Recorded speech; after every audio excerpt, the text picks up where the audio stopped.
Es que no los veo. No veo a nadie y me sucedió en todos los grupos. No sé si hoy no funcionó la plataforma, pero para que la reporte entonces. Bueno, muchas gracias. Adelante, Ana. Primero Ana Delgado y después la otra Ana. Sí, doctora. Bueno, lo que yo investigué es que la tanatología es una disciplina científica que se encarga de encontrar el sentido al proceso de la muerte, sus ritos y significado concebido como disciplina profesional, que integra a la persona como un ser biológico, psicológico, social y espiritual para vivir en plenitud y buscar su trascendencia. También se encarga de los duelos derivados de pérdidas significativas que no tengan que ver con la muerte física o enfermos terminales. Y pues una definición, digamos que más concreta sería como el estudio de la vida que incluya la muerte. Y no sé si hasta ahí o no. Sí, es la parte, la muerte es la parte final del ciclo vital, ¿no? Ana Barrera. Sí, doctora.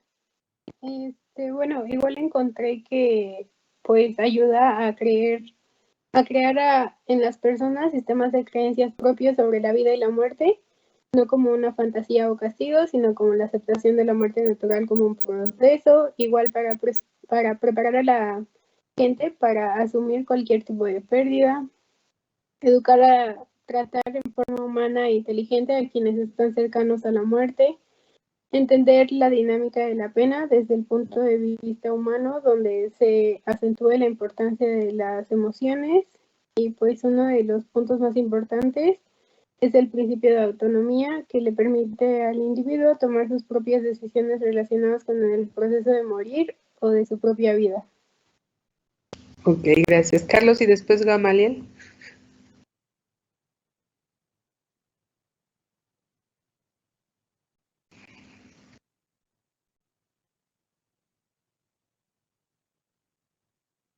Carlos. Doctora. Sí. Carlos me mandó un mensaje que su internet estaba fallando un poco, pero acaba de escribir en el chat, si lo puede decir por ahí. Ok. Está levantando la mano y no está, pero bueno, gracias. No, le está escribiendo. Sí, ya veo bien. Gamaliel.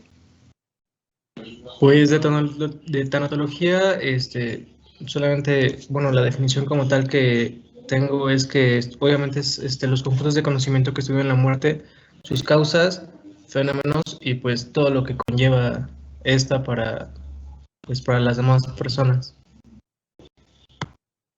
Ok.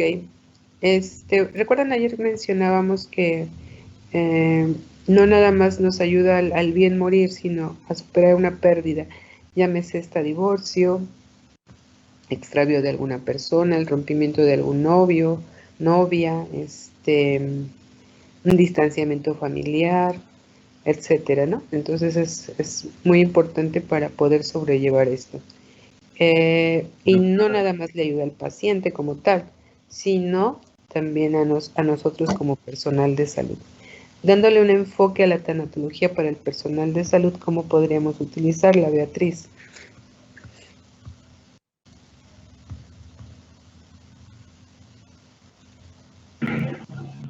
Sí, doctora. Bueno, lo principal que se debe de hacer es ayudarle al paciente a que el duelo no sea difícil o una etapa difícil por el cual él pueda pasar y que pueda asumir la realidad de la pérdida para que sus emociones no estén tan, pues sí, no vayan a...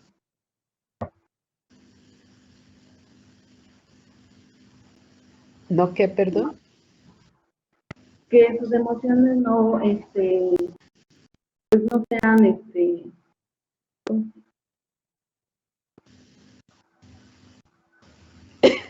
pues no llegue a un periodo más largo, como había dicho, que nada más sea entre 6 a un año, 6 meses a un año. y no se extiendan más. Sí, pero a nosotros la pregunta fue, a nosotros como personal de salud, ¿cómo nos ayuda? Andrés y luego Sara, por favor. Carlos, ¿puedes bajar la mano, por favor?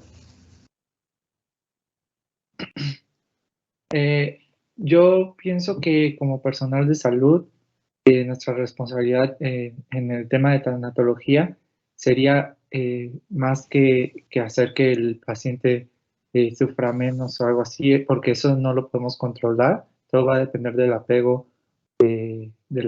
y la personalidad y muchos factores que tienen que ver con el paciente. Nosotros solo nos deberíamos enfocar a guiar al paciente durante todo su duelo, durante las etapas que esta concierne, como la negación, la ira, la aceptación, la depresión y todo eso. Ok, gracias. Sara y luego Alondra, por favor. A mí me parece que una buena aplicación para esto sería, por ejemplo, en pacientes que ya están a punto de morir, como quienes padecen cáncer terminal. Obviamente es muy difícil tanto para el paciente como para la familia, entonces me parece que este sería como un caso muy bueno para poder tanto sobrellevar la noticia como también superar, y no superar, sino más bien tener las herramientas necesarias para poder saber qué sentir o no saber qué sentir, pero enfocar los sentimientos de la pérdida de nuestro paciente y del familiar de pues las personas y pues se me hace una buena forma de aplicación. Sí, tienes razón, ¿no? O sea, nosotros no somos tanatólogos, pero un curso de tanatología sí nos va a servir para poder identificar al paciente que está en un duelo, en qué etapa del duelo está, qué necesidades hay de que ocurra al tanatólogo o al psicoterapeuta para evitar que esto influya de manera negativa en su vida, ¿no? No sé, a lo mejor una persona que perdió un hijo, extravió a un hijo, a lo mejor, no sé, está tan desesperada que piensa suicidarse, ¿no? Y a lo mejor después de que se suicida, pues aparece el hijo, entonces, pues, imagínense el impacto que va a producir esto en su familia. Primero la pérdida del hijo por extravío y luego la pérdida de ella por muerte, ¿no? Entonces, esto crea círculos viciosos, entonces hay que y tratar de identificarla. O les decía, yo tuve cuatro pacientes mujeres con hijos Down y que imagínense el impacto que les puede producir el embarazo. Pues no estaba programado para tener un hijo Down, nace su hijo con Down, el impacto que esto puede producir, y luego el hecho de que las parejas, a las 3 pacientes las ha abandonado la pareja al momento de que nace el niño Down. Una ya tenía una hija y después el segundo fue Down y se desapareció el marido. Entonces, el impacto de tener ese problema con el hijo y luego la pérdida de la pareja, entonces esto se complica, ¿no? Entonces empiezan con patologías, etcétera, ¿no? Depresiones, crisis de angustia, enfermedades psicosomáticas, etcétera, y pues con su razón, ¿no? Entonces tenemos que saber identificarlo. Pero si mi paciente tiene, no sé, migraña, tiene intento de suicidio, pues yo no le pregunto por qué, simplemente pues le doy tranquilizantes o trato de darle un analgésico, etcétera, pues puede terminar mal y porque yo no lo identifiqué a tiempo, ¿no? Sara y luego Alondra. Sí, doctora. Bueno, yo ya participé, pero... Bueno, Alondra, entonces, o si quieres participar nuevamente como gustes. No, está bien, doctora. Gracias. También levanté. Adelante. Sí.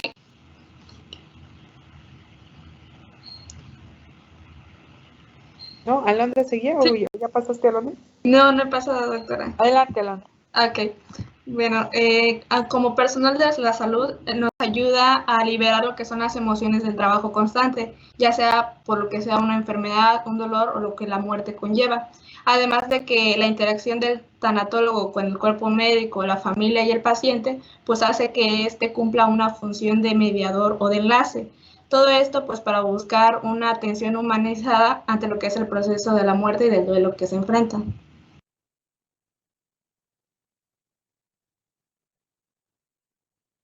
Sí, es de gran ayuda.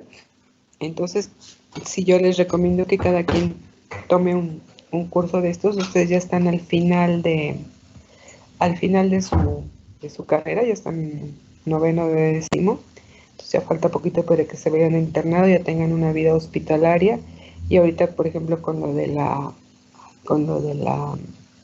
pandemia, pues se van a enfrentar a varias pérdidas, ¿no?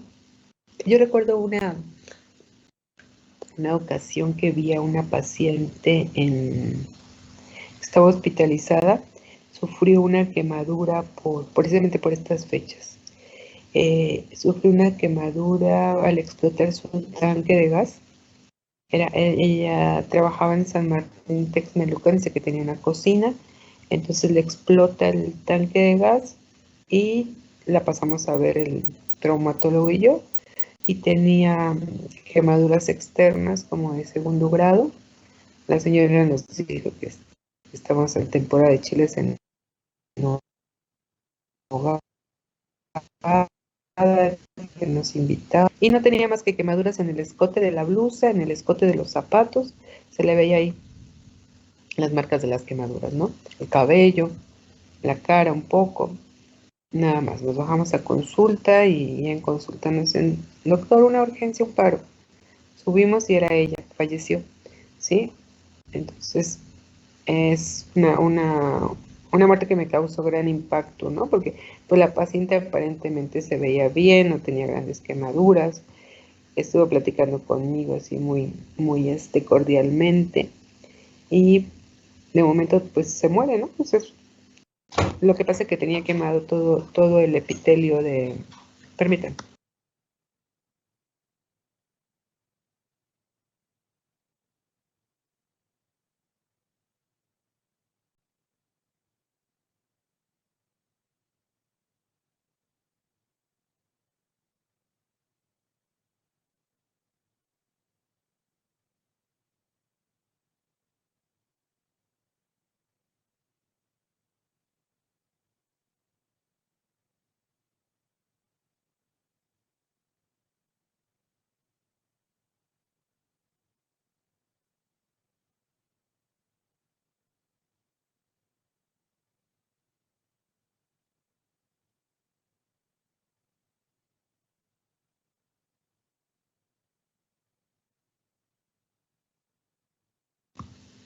Una disculpa, no sé si les dije al principio que había una fuga de gas, entonces están viendo eso. Ya lo están solucionando, pero espero que no se complique más. Una disculpa. Bueno, entonces les decía, a pesar de no conocer a la paciente, a pesar de ser una persona pues lejana que no es de mi familia, pues te causa algún impacto, ¿no?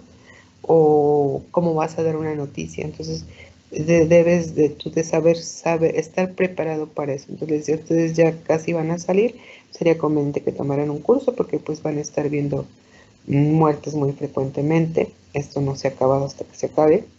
Entonces, sí necesitarían estar ya preparados, aparte de todos sus conocimientos que van aprendiendo acá, pues un curso de tanatología yo les recomiendo para que no les caiga tan mal, ¿no? Además, muchos han tenido muchas pérdidas. Veía en la página de la facultad que le pusieron una esquela a un alumno, no sé de quién sea. El semestre pasado tuve un alumno que se enfermó, pero hablé con la hermana, pero después ya no la etiqueté y no sé cuál fue su número para preguntarle. Ya perdí contacto, espero que no haya sido mi alumno, ¿sí? Dije, voy a checarlo. Pero hemos tenido muchas pérdidas y generalmente el mexicano dice, a mí no me va a pasar, ¿no? Entonces, pues, debemos estar conscientes que que les decía, lo más seguro en esta vida es que nos tenemos que morir, más bien dicho, es lo único seguro, al 100%, y no necesitamos ni estudiarlo ni nada, es 100% de seguridad que nos vamos a morir. Entonces, pues ya tenemos que tener planes para esto, ¿no? Donde nos van a sepultar, nos van a cremar, ya tener pagado un gasto funerario, etcétera, pero pues la mayoría no lo tenemos, ¿no? En una ocasión vi un gatito tirado en la calle que estaba muerto y dije, voy a pagar mis servicios funerarios, no voy a pasar lo del gatito, ¿no? Me van a dejar aquí tirado en la calle. O sea, como de broma, ¿no? Pero pues eso está sucediendo, ¿no? Entonces tenemos que estar preparados psicológicamente, económicamente, y pues no lo vemos desde ese punto de vista, entonces nos va causando mucho impacto en todos los aspectos, ¿no? Bueno, este tema no nos corresponde, pero sí me gusta verlo para que veamos la importancia que tiene el saber desde dar una mala noticia hasta cómo actuar ante un duelo, ¿no? Ya sea de nosotros, de un familiar o de un paciente. Les decía, no es lo mismo que se me muera a mí ahorita un paciente o a mí que se me han muerto como 10 en todo mi trayecto profesional, a que se me mueran 10 el día de hoy, ¿no? Entonces, pues sí, algún impacto va a causar. Y este puede ser negativo. Bueno, entonces, ¿qué nos falta por ver? Ya vimos el ciclo vital, ya terminamos el ciclo vital, ya vimos las funciones de la familia. Nos faltaría ver, vamos a ver mañana, o si es que no tiene alguna. ¿Ya vimos las 3 herramientas? ¿Pregunta?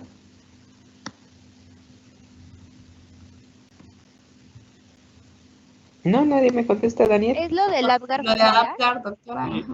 Apgar, escala de Apgar, Holmes y el familiograma. ¿Ya? ¿No tienen ninguna duda? No, doc. ¿Ya hicieron sus familiogramas?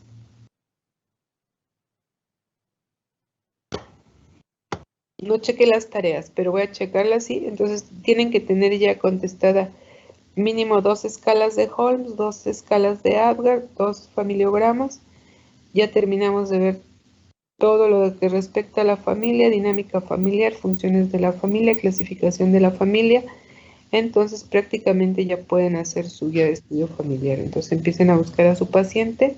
Lo único que nos falta ver es las características de las familias rural. No, nos falta disfunción familiar. Falta disfunción familiar, la clasificación de familia rural, urbana y semiurbana y la psicoterapia familiar. Al terminar psicoterapia, ustedes ya van a empezar a presentar sus guías de estudio familiar. Entonces, ya vayanla preparando y también ya a más tardar el miércoles de la semana próxima, déjenme ver qué día es. El miércoles, hoy es miércoles, el 8 de septiembre. El 8 de septiembre ya tienen que haber subido su presentación del grupo de atención integral que les haya tocado, ¿sí? Ahorita ya lo debieron haber subido los de psicoterapia y para el miércoles ya todos los demás los suben, por favor. ¿Dudas? No, doctora. Ya les asigné a todos equipos. Nadie me ha mandado avances de su proyecto de investigación, que es también para evaluación. Ni siquiera me han mandado tema, entonces vayan pensando en el tema, por favor, para que no agarre las prisas. En el primer parcial ya deben de presentar el protocolo, ¿sí? El protocolo lo van a presentar por equipo y sus guías de sus estudios familiares de manera individual para obtener la calificación del primer parcial, más todas sus participaciones, etc. Su portafolio de evidencia. Bueno, entonces, ¿dudas de lo que hemos visto, no?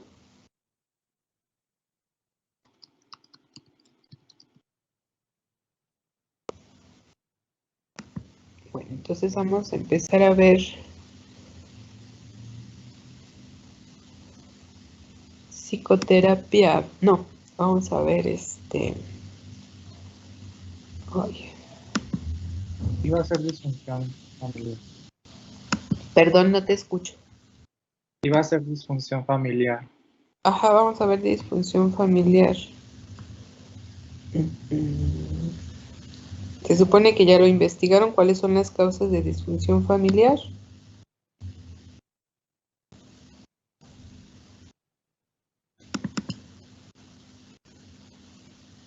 ¿Nadie las buscó?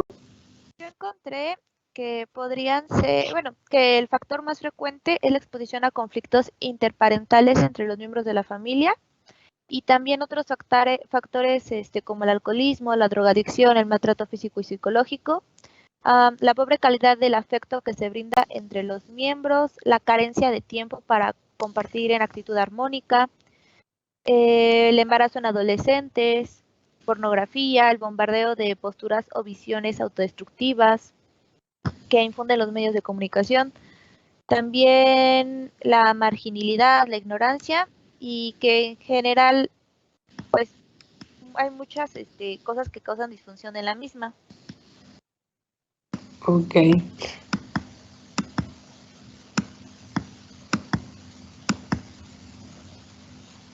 Estoy revisando una presentación pero no me gustó esta. Les iba a presentar una guía de estudio familiar, pero no me gustó, no está tan completa. Bueno, entonces vamos a empezar a ver disfunción familiar. Ya vimos la dinámica familiar. Estudio familia.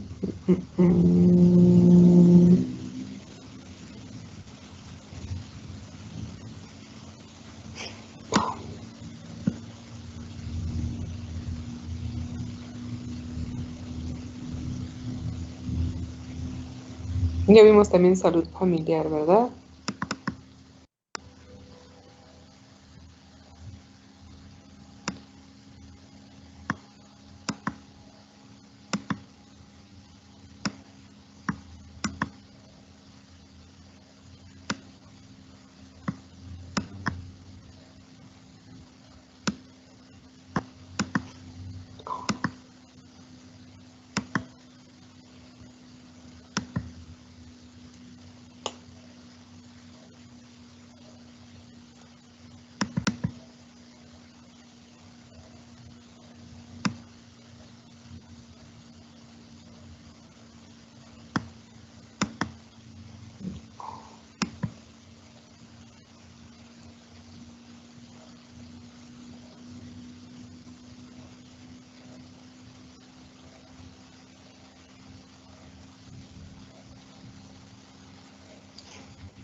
Bueno, veíamos que la familia puede que esté estructuralmente completa y sea disfuncional, o puede ser que estructuralmente no esté completa, pero sea funcional, ¿no? Entonces no tiene que ver nada una cosa con la otra. Puede ser una familia de padres divorciados donde sea monoparental, el hijo viva nada más con la mamá o nada más con el papá, y puede ser que sea funcional, entonces no tiene nada que ver.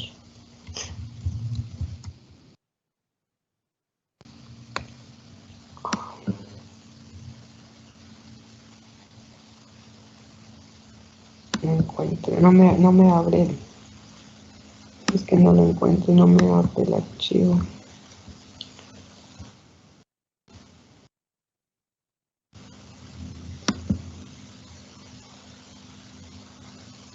Dios mío, a ver.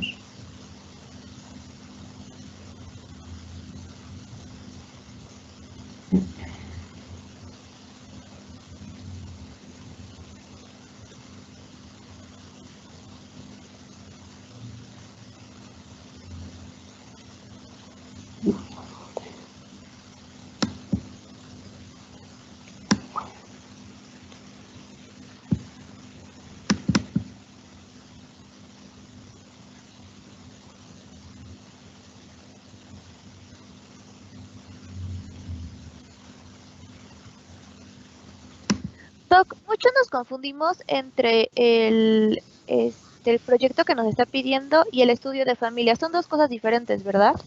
Sí, se los dije desde un principio. Una cosa es la guía de estudio familiar y otra es su proyecto, evaluación por proyecto, les dije, evaluación por proyecto. Entonces tienen que hacer un proyecto de investigación, ese va a ser basado en prevención. Ayer, hace rato estaba viendo que como nadie me ha mandado, dije, lo pueden hacer sobre vacunación, porque muchos ven que no se quieren vacunar. Entonces podría ser sobre eso, sobre la implementación de la vacuna, cuáles son los beneficios, etcétera. Doctora, ¿y tiene unas rúbricas que podamos usar como referencia para saber qué debe de traer? Sí, le decía que se los iba a mandar, no se los he enviado. Hoy mismo se los envío. Mañana hoy me siento muy mal, de verdad. Una gripa tremenda. Ya puede abrir uno atrasado, porque ese no me abre. Voy a compartir mi escritorio porque tampoco me quiere abrir. No los puedo ver, hoy estuvo fallando la plataforma.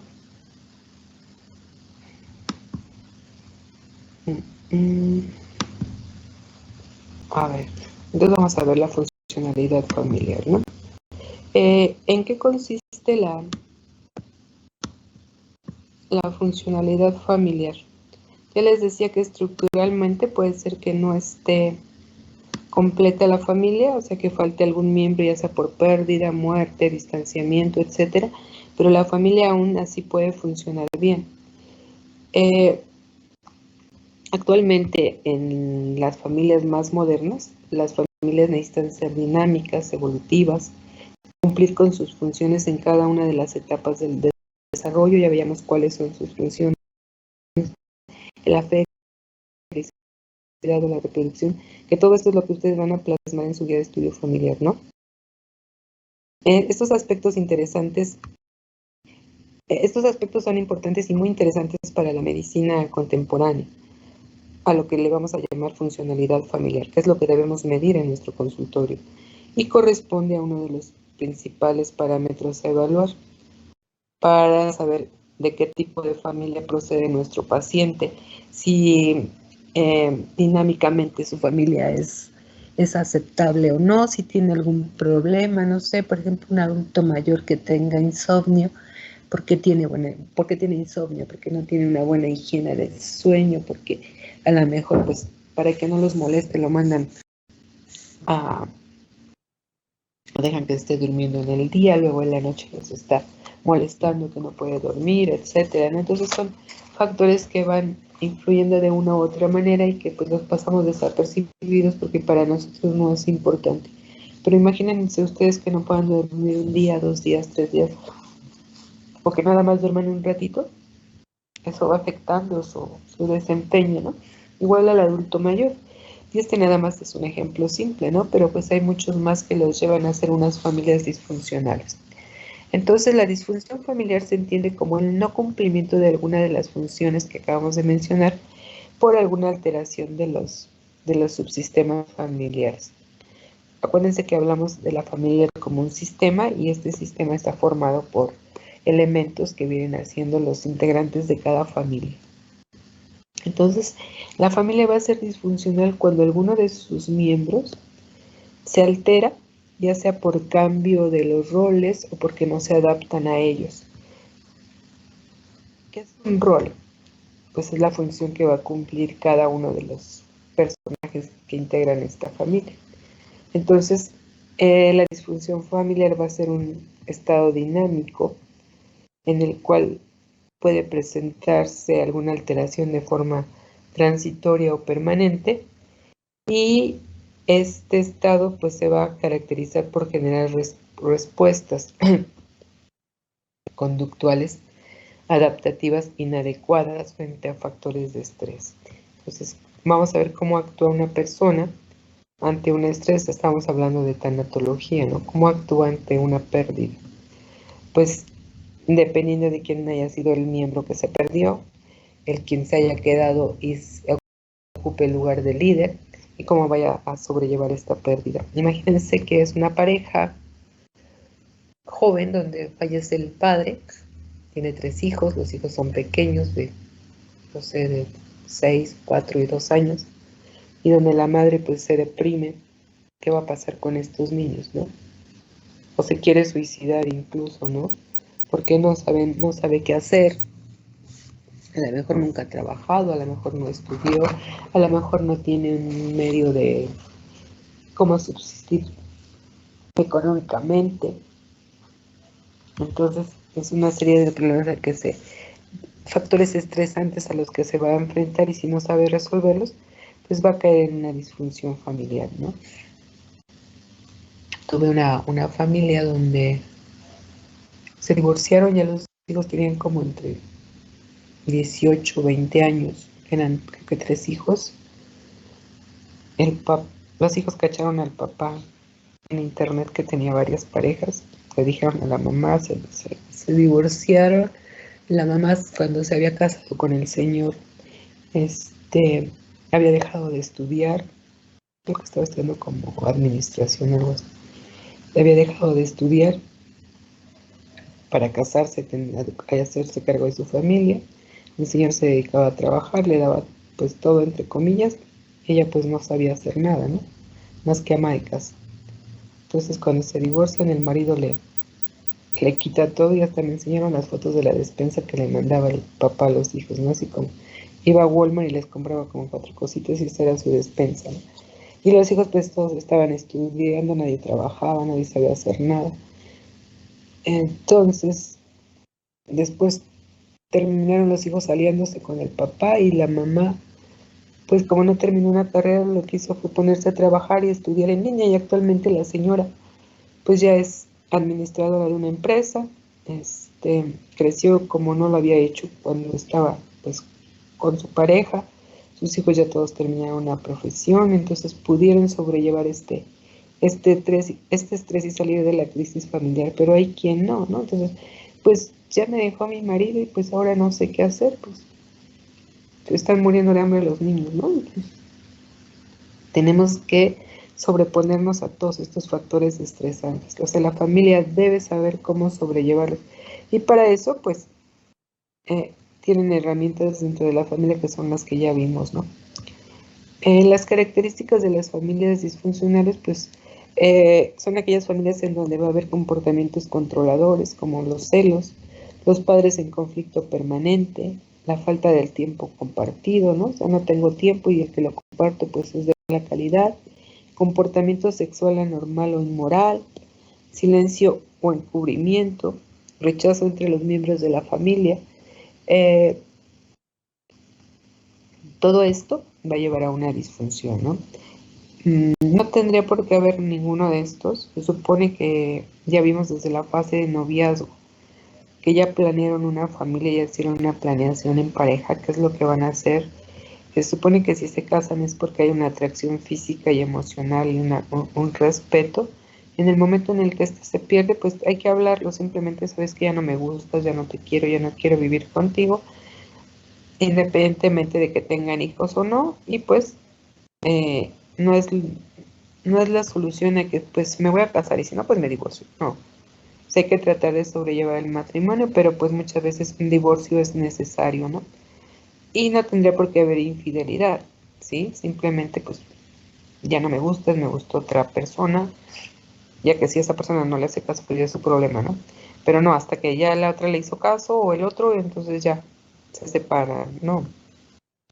Tienen que ser sinceros y honestos consigo mismo y con la pareja para evitar pues todo esto, ¿no? ¿Cuántos hijos van a tener? Porque a lo mejor se llenaron de hijos y no era su plan. Puede haber por eso rechazo entre los miembros de la familia, o porque la mujer pues ya tuvo muchos hijos, o a lo mejor no muchos, pero ya está gorda, ya está descuidada, ya está fea, etcétera, ¿no? Dicen que no hay mujeres feas, sino parejas pobres, ¿no? Entonces, la amistad, igual que la belleza, pues hay que cultivarla, ¿no? Las relaciones hay que cultivarlas. Y más entre los lazos familiares, ¿no? A lo mejor mi esposo o mi esposa no es mi familiar, pero mis hijos sí. Entonces, hay un médico que es oncólogo que me decía que se casó y se separó de su primera esposa. Se divorció, creo. Y la segunda, creo que algunas, fueron 3, pero alguna no le quiso dar el divorcio. A la segunda no le quiso dar el divorcio. Y dice, qué bueno que no me lo quiso dar, porque la tercera me salió, no te platico, doctora, cómo me salió la tercera. Me hubiera quitado hasta la ropa interior, ¿no? Y me dice, mi primera esposa la quiero mucho, la amo. Y dije yo, entre mí, dije, pues no creo que la ame, donde ya tuvo otras 2 parejas, ¿no? Pero me decía, la amo mucho y me preocupa mucho porque me preocupa su salud, porque es la madre de mis hijos. Y sí tiene mucha razón el señor, o sea, la madre o el padre de mis hijos debe ser una persona importante, porque no nada más me dio hijos o tuve hijos con ella o con él, sino que pues es la madre o padre de mis hijos y debe de tener pues cierto respeto y sentimientos hacia ella, porque son los padres de una persona muy, muy importante para mí, ¿no? Para mí lo máximo son mis hijos, y si le pasa algo a la mamá de ellos, mis hijos pues se van a sentir mal, van a sufrir y no quiero que ellos sufran. Entonces sí tenía razón el señor en preocuparse por la mamá de sus hijos, ¿no? Pero pues muchas veces es todo lo contrario, ¿no? Se divorcian porque ya no quieren saber nada ni de la esposa y muchas veces ni de los hijos, ¿no? Mientras menos sepan de ellos, pues mejor. Y pues no, ahí no acaba la relación. Independientemente de que se separen, pues debe haber una responsabilidad y una corresponsabilidad. Pero eso se va a aprender desde el funcionamiento de la familia, cuando haya roles, jerarquía, haya demarcación de límites. Esto permite una adaptabilidad. Estos roles y esta jerarquía, estos límites sean flexibles, no sean tan rígidos, haya una cohesión entre ellos. Y esto es lo que va a propiciar una proximidad entre la relación y los estilos de comunicación, ¿no?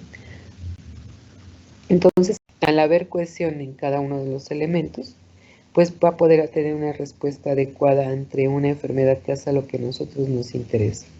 Tuve una paciente, no sé, ya les platiqué, una familia, una pareja que llevó una niña a consulta, una niña de 5 años, que yo al verla dije, esta niña tiene como 3 años, ¿no? Y se sentaron enfrente de mí los 2 papás, la mamá se puso de manera horizontal, no me dio la cara, le dio la espalda al marido, la niñita en medio, estaba desnutrida, tenía una desnutrición de 2º grado, pero revisé el expediente, ya tenía su complemento alimenticio, y les pregunté a los papás que cómo se lo estaban dando. La mamá no me quiso contestar y el papá me dijo, pues yo creo que no se lo dan, doctora, porque ahorita que pasé por la niña, vi los botes del complemento ahí cerrados. Fue muy, muy estresante esta consulta, porque la señora le digo, pues, no te dio la cara, le dio la espalda al marido. Después me contestó, pues yo no sé, porque la que la ve es mi mamá, yo no. O sea, yo entiendo que se hayan separado, que probablemente sea una hija pues no planeada, no deseada incluso, pero pues que tienes una responsabilidad para con ella desde el punto de vista, pues ya no digamos moral, legal. Entonces pues esa niña por eso estaba desnutrida, porque pues el papá se separó. Después la encontré afuera que iba por el medicamento y me pidió una disculpa, pero me dijo, estamos separados, entonces la señora no coopera, etcétera, ¿no? Pero el resultado era que la niña estaba desnutrida, una desnutrición de 2º grado, y los papás pues se veían bien vestidos, no sabía que pues no tuvieran para comer, pero es por eso, ¿no? Por un mal funcionamiento familiar. Entonces debe haber una adaptabilidad de cada uno de los elementos, particularmente en las enfermedades, en la salud más que en la enfermedad, ¿no? Y ponerle más énfasis en las enfermedades progresivas o recurrentes para evitar crisis agudas en toda la familia. La familia siempre va a tener una presión, ya sea interna o externa. Cuando es interna es originada por cada uno de los miembros. Y la presión externa pues es por la sociedad, por los miembros de la familia de origen, ¿no? La suegra dice, no, pues no te da dinero, la otra suegra dice, no, ¿cómo mi hijo va a estar lavando los trastes, etcétera, ¿no? Entonces ya cada familia es un mundo y pues deben de dejarlos a que ellos adquieran las funciones y los roles que cada uno determine. Aquí tenemos un ejemplo de una enfermedad crónica, una característica importante que puede ser transitoria y va a afectar a la familia pues de diferentes maneras, dependiendo su clasificación, su cultura, sus costumbres, ¿no? Y estas dificultades pueden ser solventadas o no dependiendo del tipo de familia. Un enfermo crónico, no sé, por ejemplo, una diabetes, puede producir incluso conflicto, ¿no? A lo mejor el paciente quiere llevar la dieta que el médico le está indicando y esto va a ocasionar una tensión tal porque pues los demás pues no les gusta, por ejemplo, comer verdura o comer sin grasa.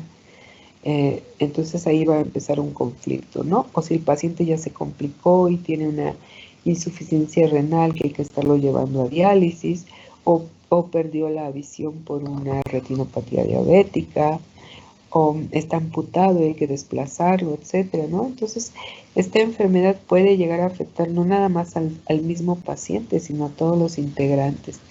Y en la diabetes, pues va más allá de que la enfermedad afecte al miembro que la padece, sino la crisis que produce a los demás como cuidadores, y aparte de eso, genéticamente, cómo lo afecta y cómo afecta a los estilos de vida. Entonces, por eso es muy importante la desintegración. Hay muchos factores que nos pueden llevar a estas crisis familiares, ¿no?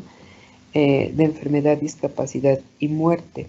Algunas familias van a sufrir esto y se va a ver su deterioro en la calidad de vida que van a tener el resto de los miembros y por lo tanto no todos van a tener la capacidad de superar exitosamente cada una de las crisis, llámese enfermedad, discapacidad o muerte. Cuando hay una persona discapacitada, pues esto aumenta, es decir, el hecho de tener que comunicarse con él, el autocuidado de la persona o el cuidado de la misma, las habilidades sociales que vaya adquiriendo con el resto de la comunidad, el tiempo libre de que disponen, el cómo desplazarlo, etc. Entonces la familia siempre ha sido y es no solo el entorno más próximo a las personas con discapacidad, ya que dichas personas necesitan cuidados especiales en las que pues debe centrarse todo ser humano, ya sea fisiológicas, de seguridad, de pertenencia, de estima, de autorrealización. Entonces, aquí hablando de la discapacidad, pues hay discapacidades que nosotros no podemos evitar algunas veces, ¿no? Ya se me llama por una enfermedad genética, por un accidente, pero a lo mejor el accidente, acuérdense que es el 90% de los accidentes se pueden prevenir. Pero pues no ponemos la atención suficiente. A lo mejor un adolescente iba alcoholizado y tuvo un accidente automovilístico y quedó hemipléjico, cuadrapléjico, y hay que darle cuidados especiales. Entonces eso se pudo haber evitado, las adicciones se pueden evitar, ¿no? Vamos a ver, ya hemos estado mencionando cómo, ¿no? Pero vamos a ver más adelante, vamos a seguirla reforzando. Entonces, la dinámica familiar de una persona con discapacidad está marcada por muchas situaciones. Y hablamos de la discapacidad, en este caso de accidentes, pero también por enfermedades, ¿no? Como la diabetes o, por ejemplo, una caída del adulto mayor que lo puede discapacitar. Entonces, tienen que encontrar la forma de cómo resolverlos y encontrar los apoyos adecuados para ofrecerle a cada una de las personas. El objetivo principal del médico familiar, entonces, es mantener a la familia completa desde el punto de vista estructural y dinámico o funcional. ¿Por qué? Porque le va a interesar preservar la unión de las parejas y fomentar las buenas relaciones, para lo cual le deberá proporcionar buena orientación, esto en beneficio de que la familia pues esté saludable. ¿Y cómo vamos a dar esta orientación? mediante mecanismos de adaptación, de resolución de conflictos, de proporcionando la orientación como tal prematrimonial de la cual ya habíamos hablado, ¿no? Desde una planificación familiar y toda la escala de valores, ¿no? El hecho de que una pareja pues se va a casar, pues dicen el casado casa quiere, entonces que vivan solos y que esto no les vaya creando conflictos familiares, ¿no? Aquí vamos a quedarnos, vamos a hablar después de los profesionales de la salud y vamos a caer en las causas de disfunción familiar. Entonces, mañana investigan causas de disfunción familiar y yo creo que mañana jueves, el viernes ya vemos, mañana empezamos a ver familia rural, urbana, el lunes terminamos con psicoanálisis y ya el martes ya ustedes pueden empezar a hacer su guía de estudio familiar. Y yo creo que empezamos a ver niños. Entonces el viernes ya todos subieron su presentación. Para empezar a ver niños y ya puedan, terminando niños, puedan empezar a presentar sus guías de estudio familiar. ¿Cuándo es la fecha del primer parcial? ¿Ya saben cuándo es?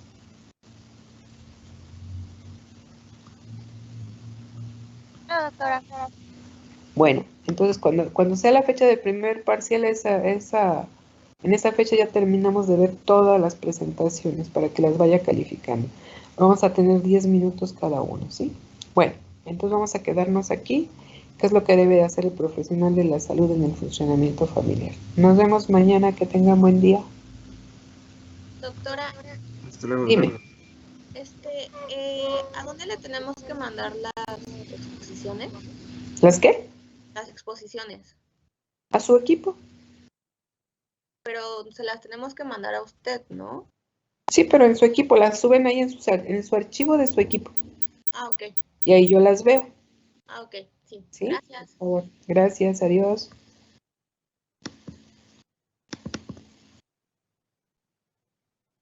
Nos vemos.